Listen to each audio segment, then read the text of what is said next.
A pergunta que a gente faz é o seguinte: que galo é esse que cantou em Jerusalém e toda Jerusalém ouviu?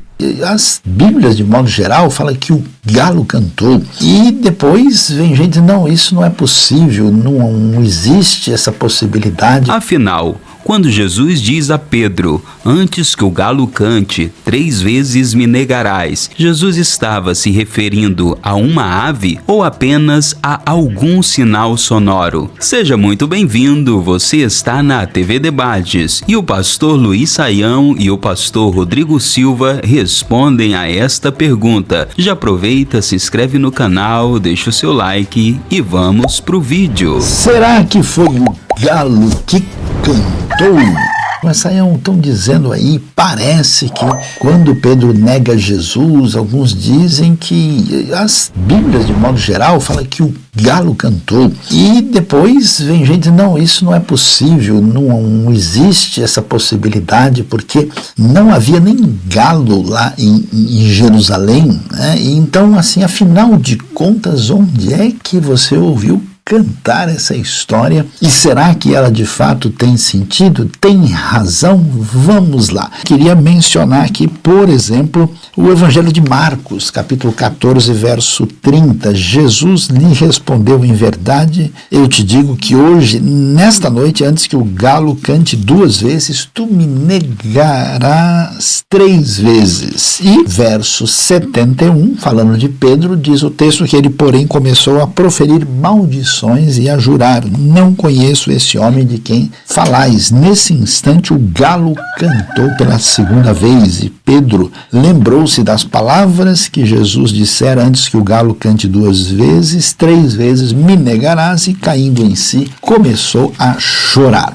E então, algumas pessoas têm sugerido, e alguns estudiosos até levam isso de fato como possibilidade, que a palavra grega que aparece no Novo Testamento, a palavra alector, que é traduzida por galo, alguns dizem, olha, isso pode ser uma referência ao toque de uma trombeta romana. Essa trombeta que talvez ficasse perto do templo, na chamada Fortaleza Antônia, e essa trombeta ela marcaria os horários da noite, marcaria cada uma das vigílias, como são chamadas, e tocaria, e que isso seria a referência, porque a palavra poderia também assim ser traduzida. Por que essa discussão tem surgido mais recentemente? Porque quando você olha todos os principais materiais técnicos, léxicos, material linguístico a respeito desse assunto, ninguém sugere que o galo não seja galo.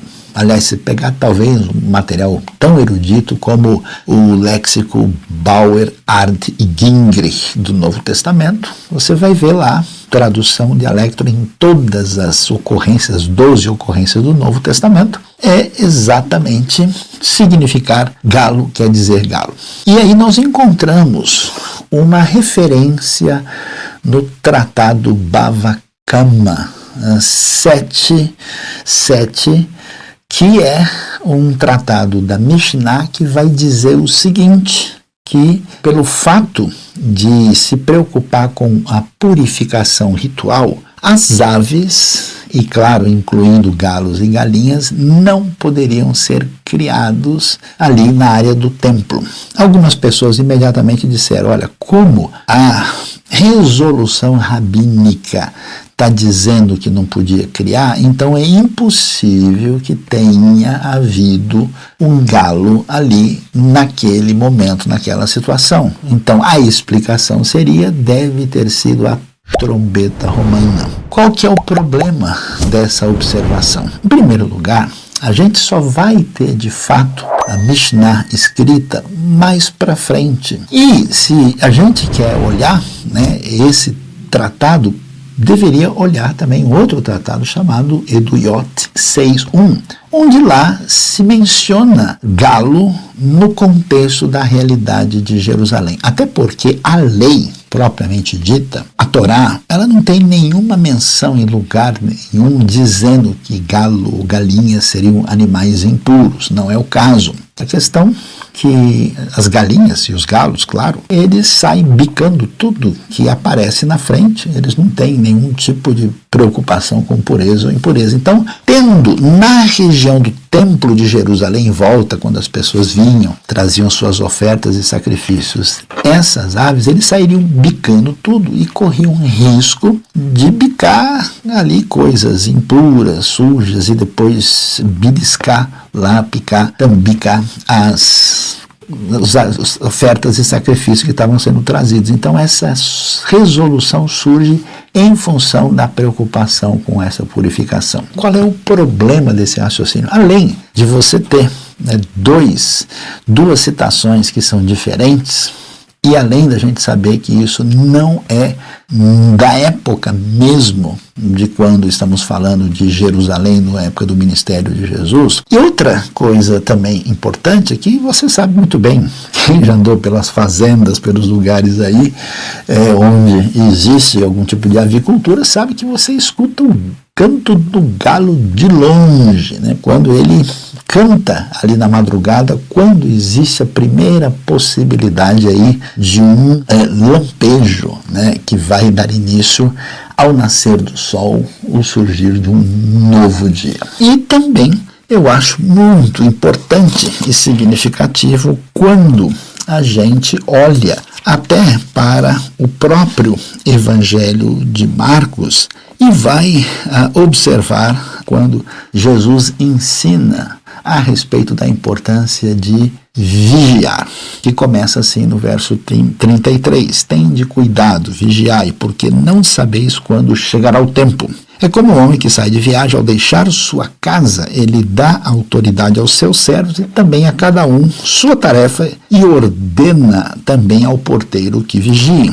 Portanto, vigiai, pois não sabeis quando o Senhor da casa chegará. Atenção, se à tarde, se à meia-noite, se ao cantar do galo, se pela manhã, para que, se chegar de repente, não vos ache dormindo. Você percebe a divisão que se dá nos horários do dia são mencionadas aqui.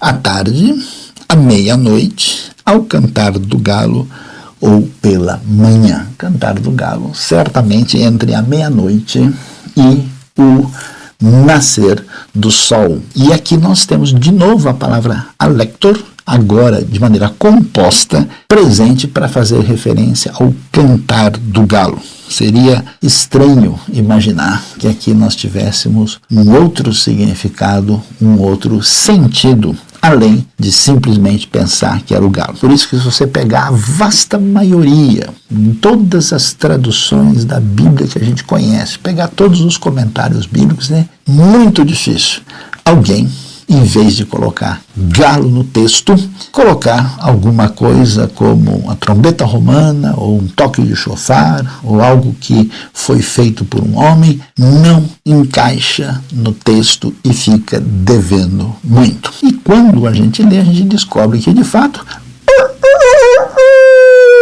opa, não sei se foi bom, olhando para o texto, a gente conclui que o galo cantou. A pergunta que a gente faz é o seguinte: que galo é esse que cantou em Jerusalém e toda Jerusalém ouviu?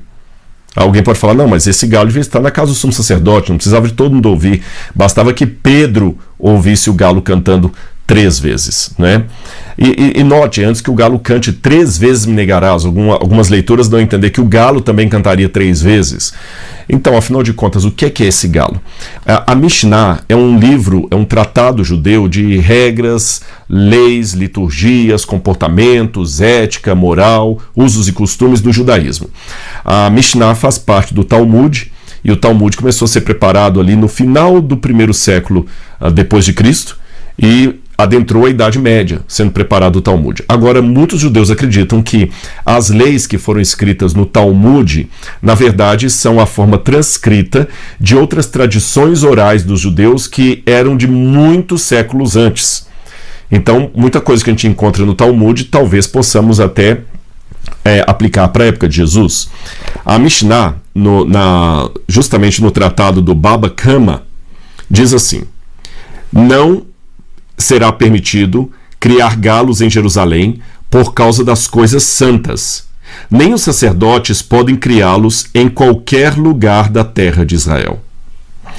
Então esse tratado aqui, embora o galo fosse um animal kasher, ou seja, fosse um animal limpo para o consumo, de acordo com as regras de Levítico capítulo 11, nós temos indícios que os judeus não costumavam comer galo na época de Jesus. Não era um alimento assim que fazia parte do cardápio deles, mesmo não sendo proibido pela lei.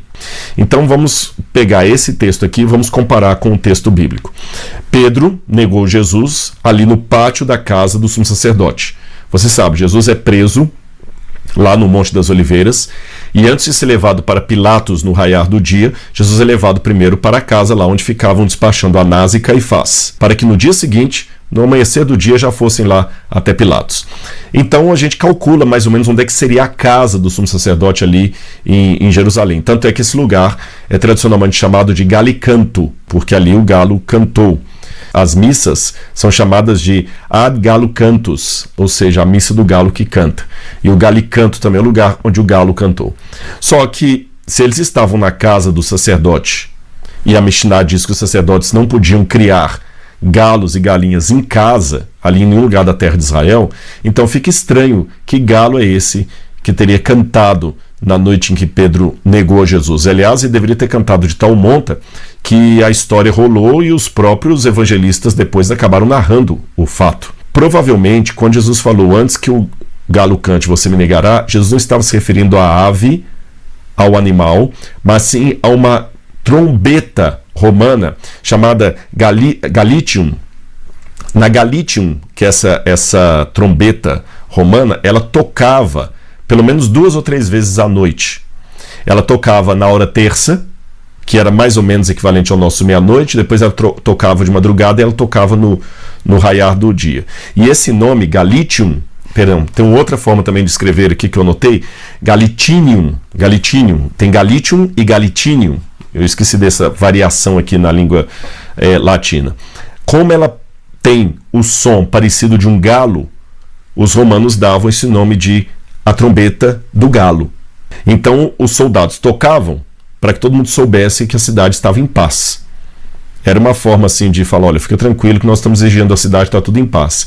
E talvez Jesus se referiu a essa trombeta antes que ela tocasse à meia-noite. No primeiro das 3 vezes que ela tocava, Pedro negaria o Senhor.